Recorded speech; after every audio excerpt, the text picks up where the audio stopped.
नमस्कार साथियों, मैं अजीत स्वागत करता हूं आपके अपने प्यारे परिवार रोजगार विद अंकित पर। कैसे हैं आप सब लोग? आशा करता हूं बहुत अच्छे होंगे, स्वस्थ होंगे, लाजवाब होंगे। जल्दी से लाइव आ जाइए, जुड़ जाइए मेरे साथ। हम लोग बात करेंगे एक महत्वपूर्ण सेशन की, और हम यहाँ पर एसएससी जीडी के प्रैक्टिस सेट की बात कर रहे हैं, जिसमें मैं टॉप 20 क्वेश्चंस लेकर आता हूं जो आपके एग्जाम पैटर्न है। किस सब्जेक्ट से कितने क्वेश्चंस रहते हैं, तो वही मैं फॉलो करता हुआ चल रहा हूं। मैंने आप लोगों को पहली क्लास में बताया भी था कि किस सब्जेक्ट से कितने क्वेश्चंस पूछे जाने की संभावना होती है या विगतवत पूछे गए हैं। तो जल्दी जल्दी से आप सभी साथी यहाँ पर जुड़ जाइए। आज ये तीसरा प्रैक्टिस सेट होगा। पहला प्रश्न है, मैंने कहा था मैं चैप्टर वाइज लेकर चलूंगा, चैप्टर वाइज मैं लेकर चलूंगा। तो पहला प्रश्न है, हर्यक वंश का शासक अजात शत्रु का पुत्र था। अजात शत्रु किसका पुत्र था, जल्दी से बताइए। अब यहां पर आ रहा है हर्यक वंश। आप कहेंगे सर हर्यक वंश का संस्थापक कौन था? हर्यक वंश का संस्थापक बताइए। आप कहेंगे सर संस्थापक कौन था, जल्दी से बताइए। संस्थापक था जी बिंबिसार। कौन था? बिंबिसार। कौन भैया? बिंबिसार। आप कहेंगे बिंबिसार का पुत्र कौन था? आप कहेंगे अजात शत्रु। कौन था? अजात शत्रु। और अजात शत्रु के बाद राजा कौन बना था? उदयन। कौन बना था? उदयन। और ऐसे ही करके जो लास्ट शासक था, लास्ट शासक था इस वंश का, लास्ट शासक, उसका नाम था भैया, उसका नाम क्या था? उसका नाम है, आप कहेंगे भैया क्या नाम है? नागदशक। क्या नाम है? नागदशक। अच्छा, नागदशक की हत्या भी कर दी जाती है। तो यहाँ पर आंसर आप कहेंगे सर अजात शत्रु के पिता कौन थे? बिंबिसार थे। सही आंसर है, सही आंसर है। नागदशक जो कि अंतिम शासक था, इसकी हत्या किसने की थी? इसकी हत्या की थी शिशुनाग ने। किसने? शिशुनाग ने। शिशुनाग ने भैया शिशुनाग वंश की स्थापना कर दी। किसकी? आप कहेंगे सर शिशुनाग ने ही अपने नाम से शिशुनाग वंश की स्थापना कर दी। शिशुनाग वंश की स्थापना कर दी। क्या कर दी जी? स्थापना कर दी। तो यहां तक आप लोग पढ़ लेंगे। उदयन कौन था? उदयन इसका पिता कौन था? तो आप कहेंगे सर ये इसका पिता था अजात शत्रु। कौन था इसका पिता? आप कहेंगे सर अजात शत्रु।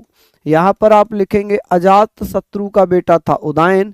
ठीक है। अब बिंबिसार की हत्या अजात शत्रु ने कर दी, अजात शत्रु की हत्या उदयन ने कर दी। इसलिए हर्यक वंश को पितृहंता वंश भी कहते हैं। पितृहंता वंश के नाम से भी जाना जाता है।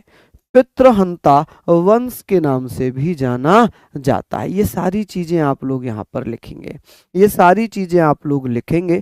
ठीक है। और उदयन ने भी अपने पिता की हत्या कर दी थी।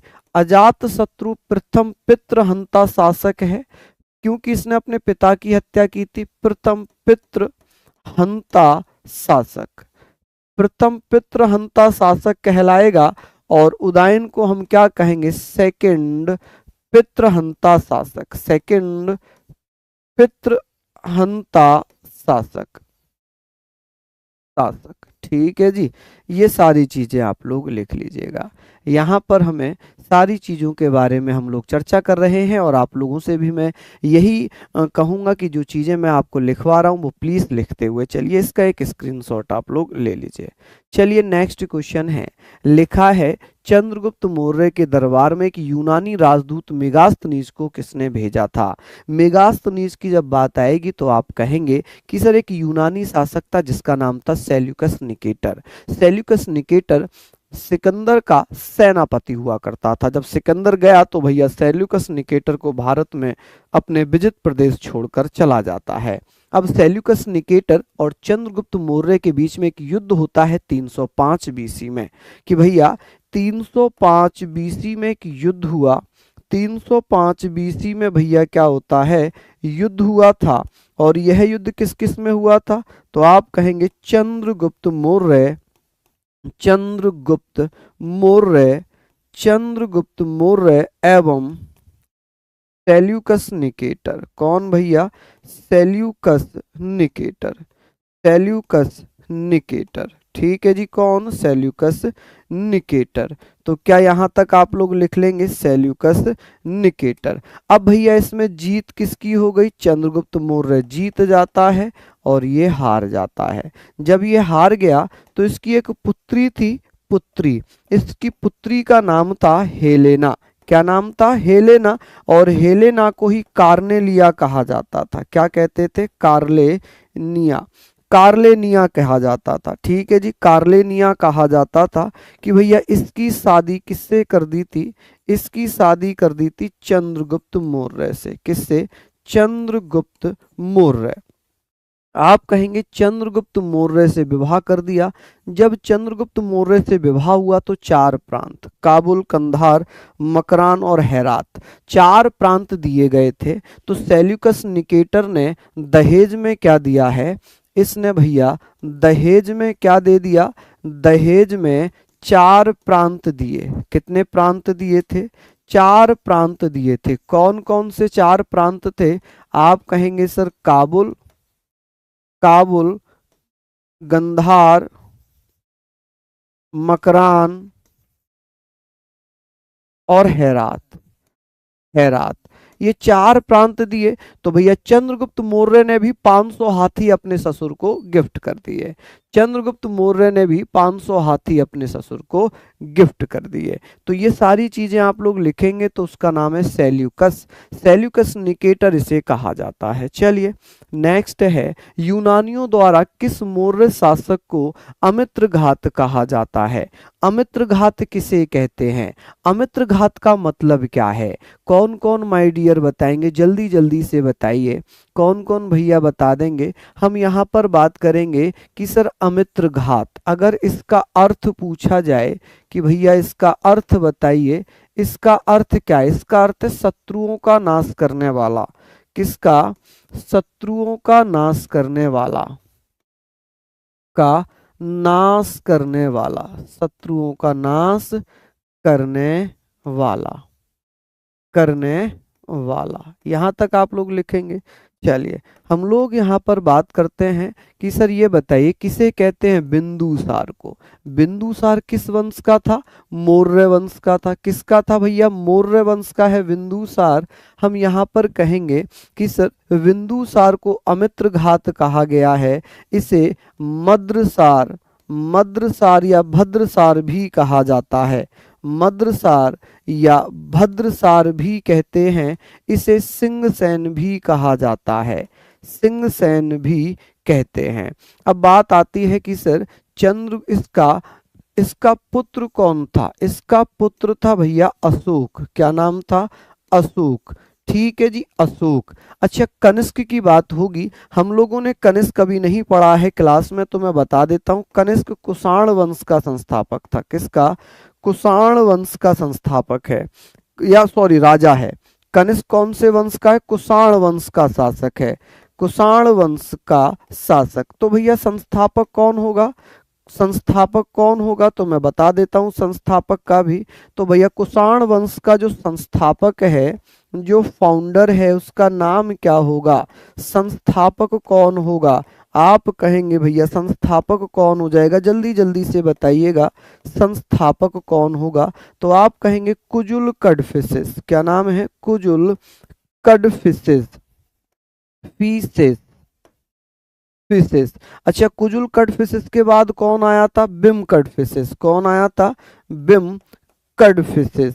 कौन आया? बिम कटफिशेस आया है। और इसके बाद कौन आया है? कनिष्क आया है। कौन आया है? कनिष्क आया है। और कनिष्क भैया ये 78 ईस्वी में गद्दी पर बैठ जाता है। 78 ईस्वी को किस रूप में मनाया गया है? 78 ईस्वी को किस रूप में जाना गया? जल्दी जल्दी से बताइए, जल्दी से आप लोग बता दीजिए। समुद्रगुप्त को हमने पढ़ ही लिया था। चंद्रगुप्त प्रथम, ये गुप्त वंश का शासक है। ये गुप्त वंश का शासक होगा चंद्रगुप्त प्रथम। और ये गद्दी पर कब बैठा था? तो ये गद्दी पर बैठा था 319 ईस्वी को। और इसे गुप्त संवत के नाम से जानते हैं। किसके नाम से? गुप्त संवत के नाम से जानते हैं।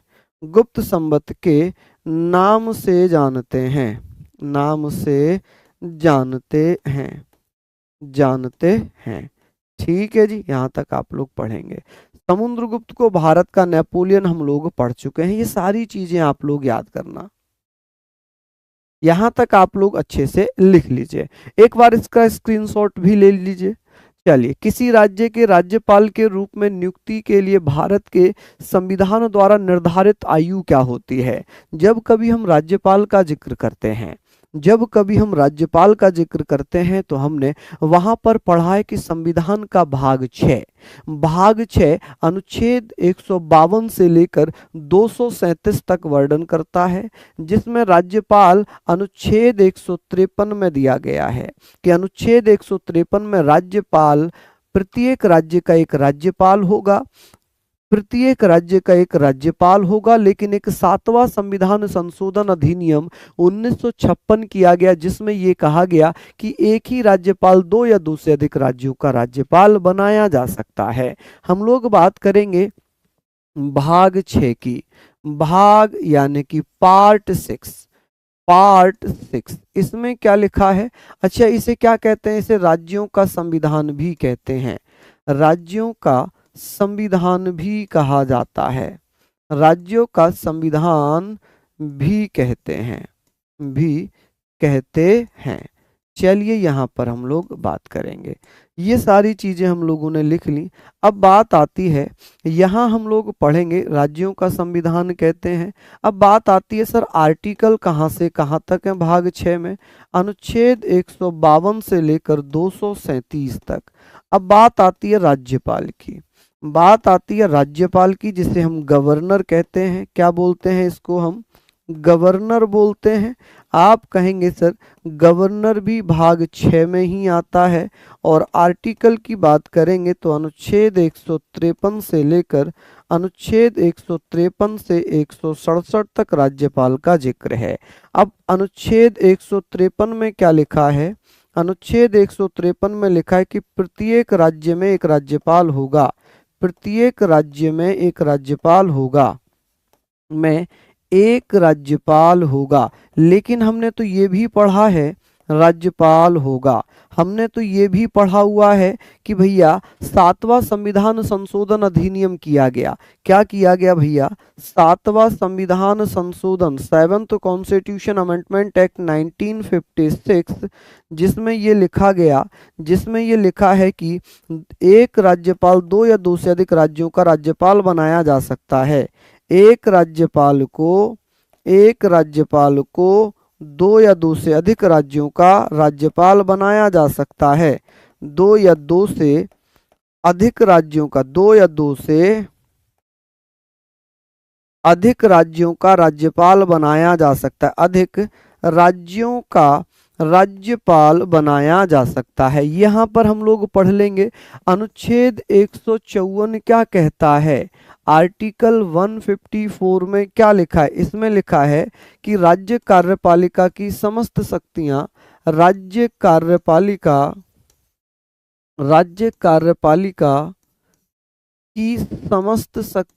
राज्यपाल में होंगी। समस्त शक्तियां किसमें होंगी? शक्तियां राज्यपाल में होंगी। किसमें होंगी जी? राज्यपाल में होंगी। किसमें होंगी? राज्यपाल में होंगी।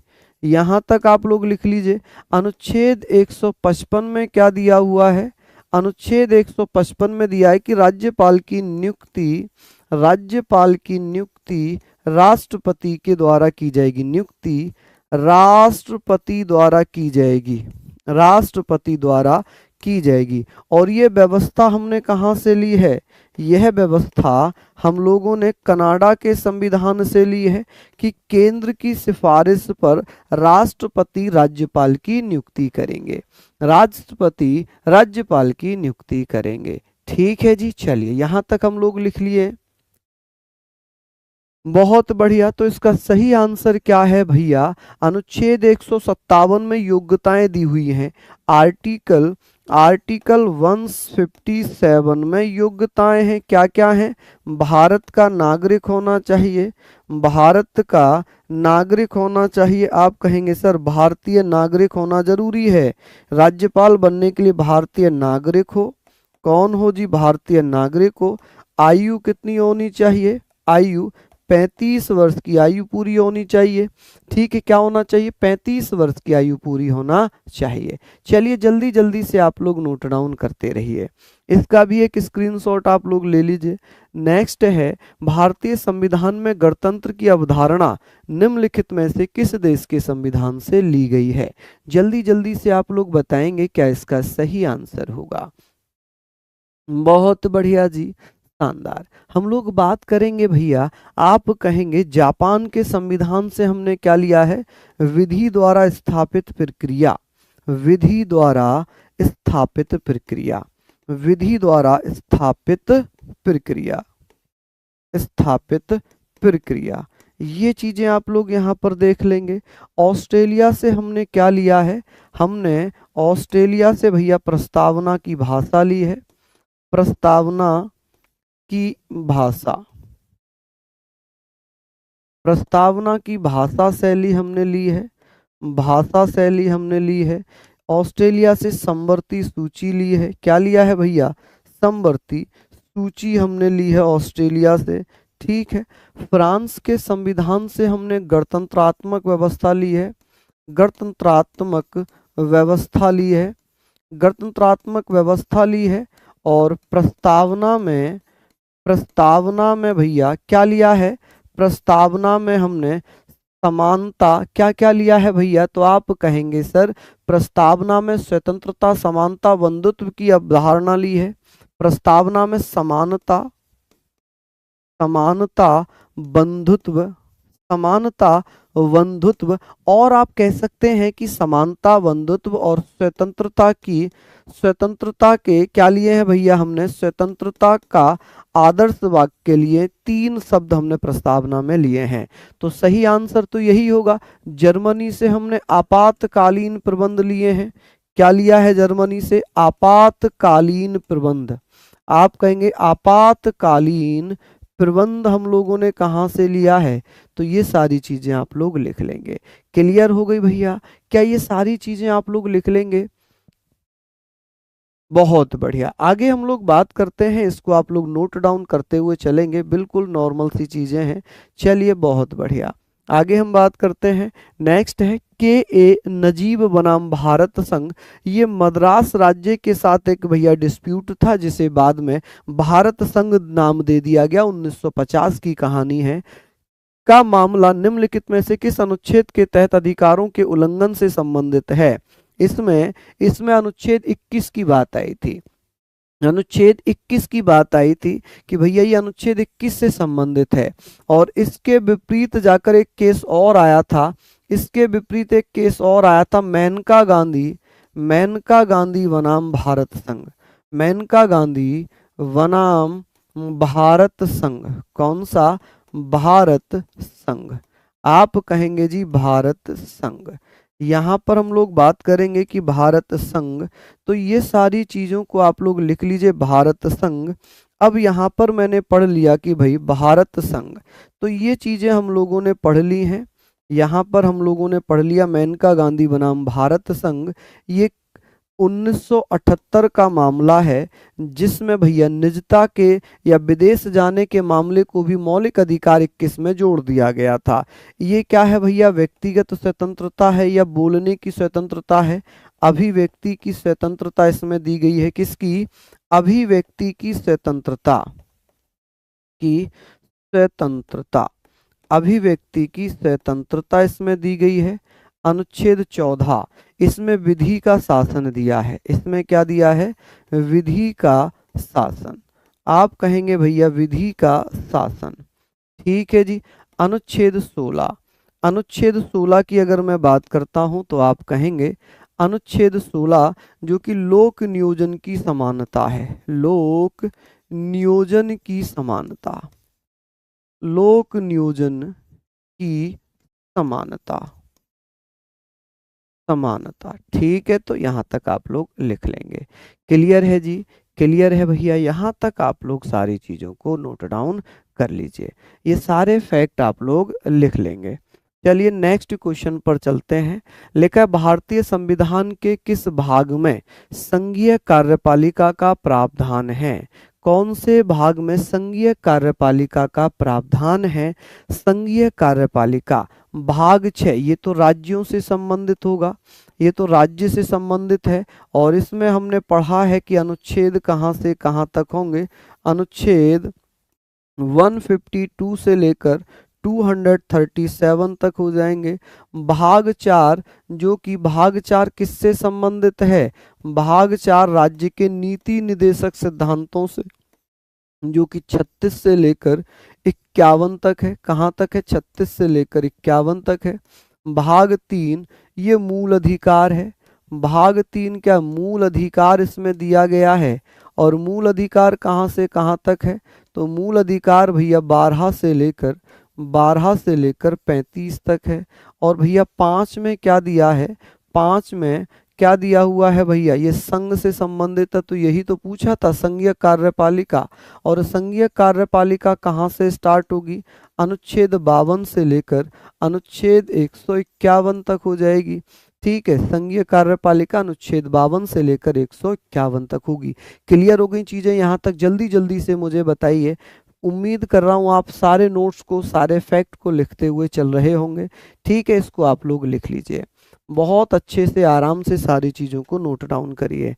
नेक्स्ट है क्षुद्र पट्टी किन दो ग्रहों के बीच स्थित है? क्षुद्र पट्टी की अगर बात होगी, क्षुद्र पट्टी की अगर बात करेंगे तो भैया क्षुद्र बेल्ट, जिसको हम आंतरिक और बाह्य ग्रहों को अलग अलग करती है, कि ऐसी बेल्ट, ऐसी पट्टी जो आंतरिक और बाह्य ग्रहों को अलग अलग करती है, कि भैया इसके द्वारा क्या किया जाता है?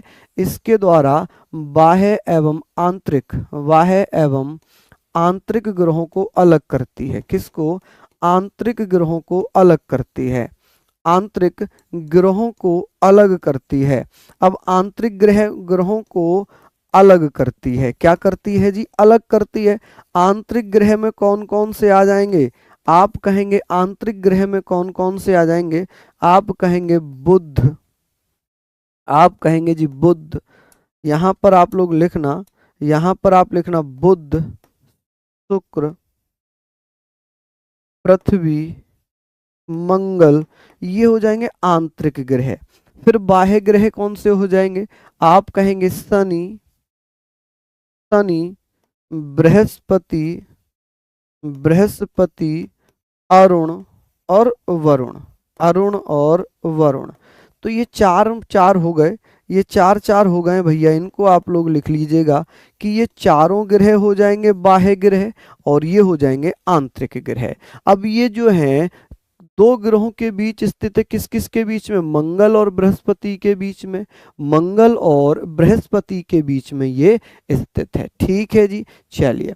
आंतरिक ग्रहों को ही स्थलीय ग्रह कहा जाता है। जो आंतरिक ग्रह हैं इनको ही आंतरिक ग्रह, इसको हम आंतरिक ग्रह लिख सकते हैं। ओहो, ये क्या हुआ? ये आप लोग पढ़ लेना, मैं यहाँ पर इसको केवल सही कर रहा था, इसको यहाँ पर केवल सही कर रहा था। आंतरिक इसको लिख लेना। ठीक है, क्या लिख लेना इसको? आंतरिक, आंतरिक। ठीक है जी। बाकी तो जो क्वेश्चन था वो आपने देख ही लिया होगा। निम्नलिखित में से कौन सा सौर मंडल का सबसे वायुवीय ग्रह है? चलिए बता दीजिए जल्दी जल्दी से, बहुत बढ़िया क्वेश्चन होगा। इसका क्या आंसर आप लोग देंगे? चलिए, वायुवीय ग्रह कौन सा होगा? आंसर दीजिएगा। चलिए, बहुत बढ़िया, शानदार। हम लोग बात कर लेते हैं, क्या सर मंगल है, क्या शनि है, क्या यूरेनस है, क्या नेपच्यून है? तो भैया जो सबसे बाहर है, सूर्य से 8वां सबसे दूर ग्रह जो वायुव्य, जो बहुत बाहर है, सबसे दूर है, तो वो एक ही दिखाई देगा आप लोगों को। वो कौन सा होगा? वो कौन सा होगा भैया? वो नेपच्यून होगा। कौन सा? नेपच्यून यानी कि वरुण, नेपच्यून यानी कि वरुण। यूरेनस मतलब अरुण। कौन सा? अरुण। तो हम लोग ऐसे जानते हैं, सूर्य से दूरी के क्रम में ग्रह, सूर्य से दूरी के क्रम में ग्रह, दूरी के क्रम में ग्रह, क्रम में ग्रह आप लोग ऐसे पढ़ सकते हैं, जैसे कि यहाँ पर मैं लिख दूं, मैं यहाँ पर लिख रहा हूँ, आप लोग बताएंगे कि भैया ट्रिक में लिख रहा हूँ आप लोगों के लिए, ट्रिक बसपा की मंगलावती, बसपा की मंगलावती क्या करती है? बसपा की मंगलावती मंगलावती सेब खाती है। क्या खाती है जी? सेब खाती है। तो इसको आप ऐसे लिखना, बा से बनाना बुध, सूर्य के सबसे निकट वाला ग्रह बुध है, दूसरे नंबर पे शुक्र है। कौन सा है? शुक्र है। तीसरे नंबर पे पृथ्वी है, तीसरे नंबर पे पृथ्वी है। चौथे नंबर पे मंगल है। क्या होगा? मंगल। पांचवें नंबर पे बती है, बृहस्पति हो जाएगा। क्या हो जाएगा? बृहस्पति हो जाएगा। ठीक है। 7 से एक शुक्र आ चुका है तो ये शनि होगा। क्या होगा? शनि। अब ये बच जाता है क्या? ए से अरुण। ए से क्या बनेगा? अरुण बन जाएगा। और बी से क्या बनेगा? वरुण।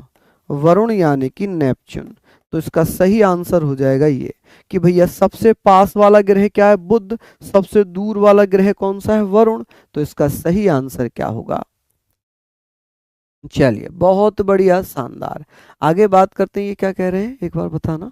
ये क्वेश्चन नहीं, ऊपर ऑनलाइन वाले जो मैसेज कर रहे थे, ये क्वेश्चंस ऑनलाइन बैच में पढ़ाया जाता है डिटेल में। हाँ बिल्कुल पढ़ाया जाता है भैया, बिल्कुल पढ़ाया जाता है। अब ज्योग्राफी होगी तो उसमें ये सारी चीज़ें कराई जा रही होंगी। चलिए, नेक्स्ट है, हमारी जनगणना हमारा भविष्य भारत की किस जनगणना का नारा था? कौन सी जनगणना का नारा था? सबसे पहले जनगणना, तो फर्स्ट टाइम जनगणना कब होती है भारत में? फर्स्ट टाइम जनगणना कब होती है? सेंसस कब होता है? तो आप कहेंगे सर फर्स्ट टाइम सेंसस कब हुआ था भारत में? सेंसस जनगणना कब हुई थी? जनगणना। तो आप कहेंगे सर ये जनगणना कब हुई थी? आप लोग कहेंगे सर ये जनगणना हम लोग बात करेंगे सबसे पहले 1871-72 में होती है म्यो के द्वारा। किसके द्वारा? म्यो द्वारा। लेकिन ये जनगणना क्या हो गई? ये जनगणना असफल हो गई। ये जनगणना क्या हो गई? असफल जनगणना हो गई। ठीक है जी। सेकंड जनगणना की अगर मैं बात करता हूँ, सेकंड जनगणना की अगर मैं बात करता हूँ, तो हम लोग यहाँ पर बात कर रहे हैं, हम लोग बात करेंगे यहाँ पर भैया 1881-82 में होती है। और ये भैया रिपन के द्वारा कराई जाती है। किसके द्वारा? रिपन द्वारा कराई जाती है। आप कहेंगे किसके द्वारा कराई जाती है? रिपन के द्वारा कराई जाती है। चलिए, किसके द्वारा? रिपन के द्वारा। अब यहाँ पर ये बताएं, ये सफल थी तो ये प्रथम सफल जनगणना मानी गई। प्रथम सफल जनगणना मानी गई। जनगणना मानी गई। जनगणना मानी गई। अब 2011 में भैया भारत की 15वीं जनगणना थी। आप कहेंगे ये भारत की 15वीं और स्वतंत्र भारत की 7वीं। आप कह सकते हैं भैया स्वतंत्र भारत की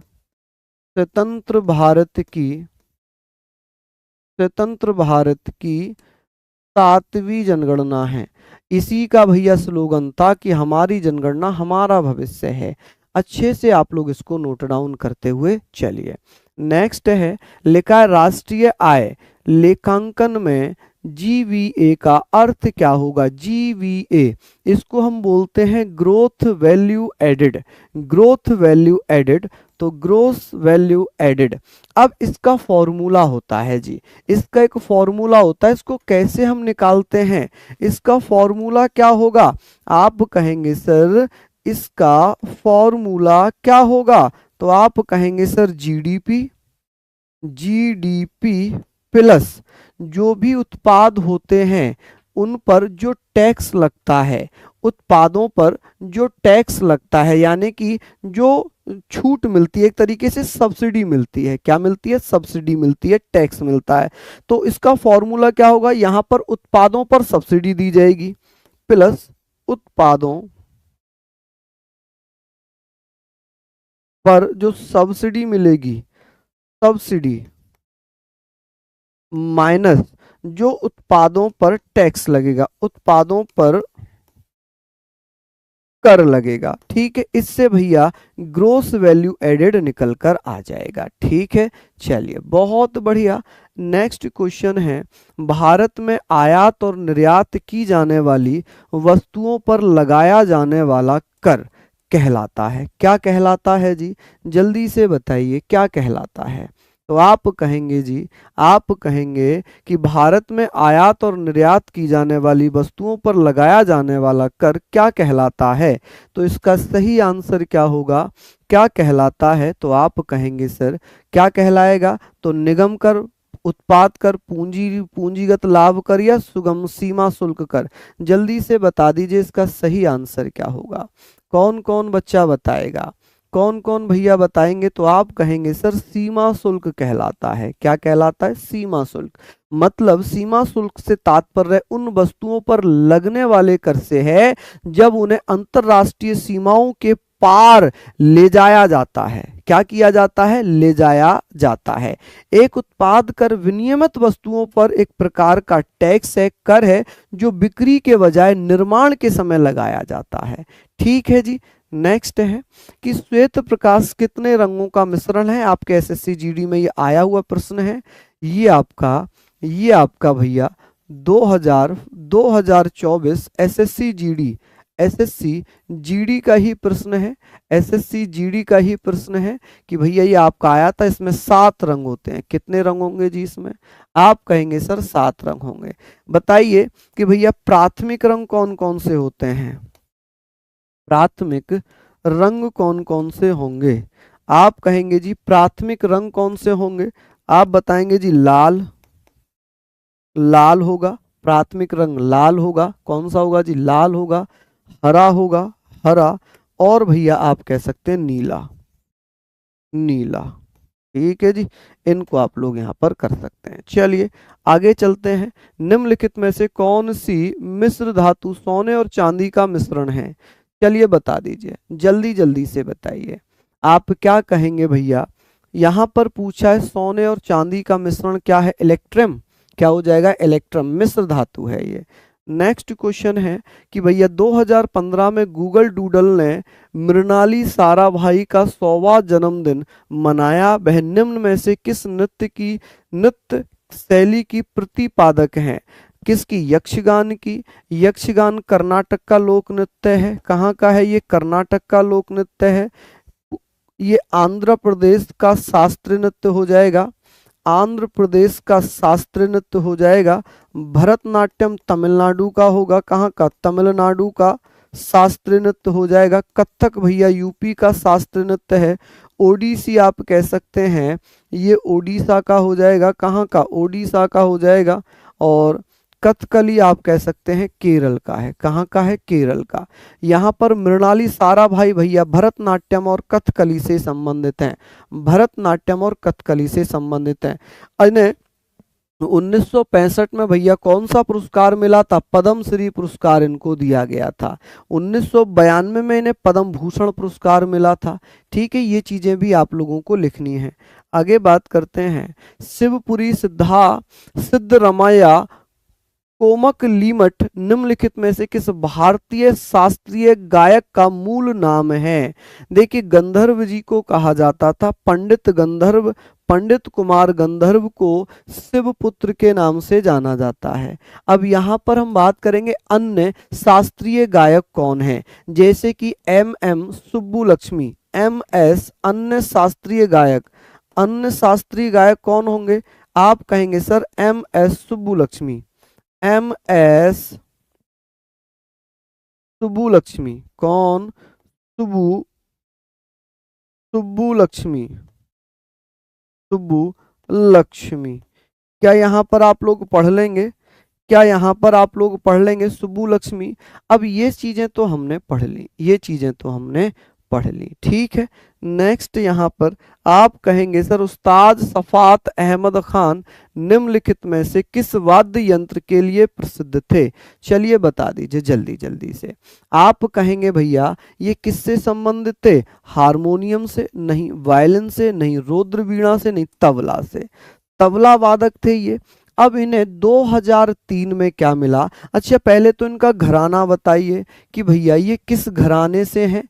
तो इनका घराना दिल्ली घराना। कौन सा? दिल्ली घराना। कौन से घराने से हैं? ये दिल्ली घराने से। किससे? दिल्ली घराने से हो जाएंगे। अब बात यहाँ पर आ गई, ये दिल्ली घराने से हो गए। अब बात थी तो ये हमने पढ़ ली, कहाँ से हो गए? दिल्ली घराने से हो गए। अब भैया इन्हें पुरस्कार कौन कौन से मिले हैं? इन्हें पुरस्कार कौन कौन से मिले हैं, जल्दी से बताइए। इन्हें 2003 में कौन सा पुरस्कार दिया गया था? तो आप कहेंगे सर पद्म श्री पुरस्कार से नवाजा गया था। किससे? पद्म श्री पुरस्कार से नवाजा गया। कि भैया 2003 में पद्म श्री पुरस्कार मिल गया इनको। कौन सा पद्म श्री पुरस्कार कब मिला? 2003 में मिल गया। और भैया आप कहेंगे अन्य प्रसिद्ध तबला वादक हैं जैसे डॉक्टर जाकिर हुसैन हैं। जाकिर हुसैन साहब तबला वादक हैं। जाकिर हुसैन अल्लाह रखा खां, आप कहेंगे अल्लाह रखा खां, ये सब क्या है भैया? ये तबला वादक ही हैं। ये क्या है जी? ये तबला वादक हैं। आप कहेंगे कौन है तबला वादक? इसको आप लोग लिख लीजिए। नेक्स्ट है अंतरराष्ट्रीय पर्पल उत्सव 2024 का आयोजन किस राज्य में किया गया? किस राज्य में किया गया? बहुत बढ़िया, शानदार। हम कहेंगे 8 जनवरी 2024। 8 जनवरी 2024 को ये आयोजन हुआ था। 8 जनवरी, आप कहेंगे 8 जनवरी से 13 जनवरी 2024 तक यह आयोजन होता हुआ है। कहाँ पर? तो ये आयोजन होता है जी गोवा में। कहाँ पर होता है जी? गोवा में। कहाँ पर हुआ था? गोवा में। अब ये भैया क्यों किया जाता है? ये किया जाता है जो दिव्यांग लोग हैं, दिव्यांग लोगों को सशक्तिकरण करने के लिए, उन्हें भैया सशक्तिकरण बनाने के लिए,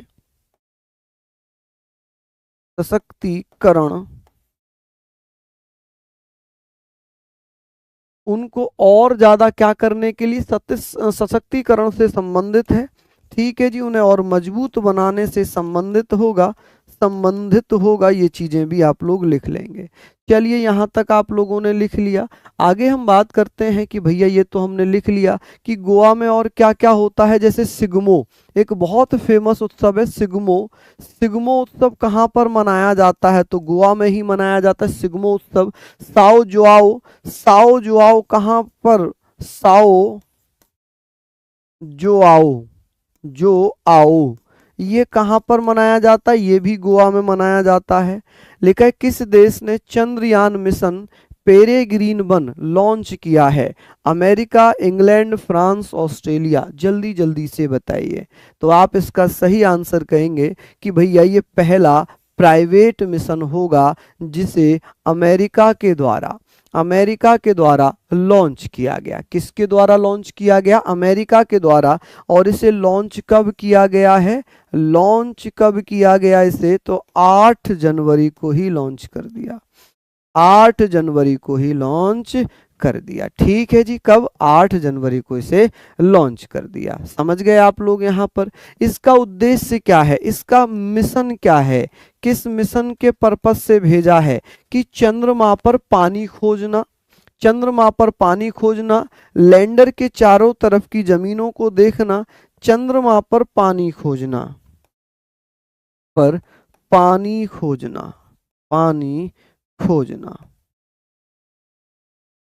चलिए बहुत बढ़िया। भारत सरकार द्वारा भारत का पार्क किस देश में खोला जाएगा? जल्दी जल्दी से बताइए। तो हम लोग यहाँ पर बात कर रहे हैं। इसका सही आंसर आप लोग होमवर्क में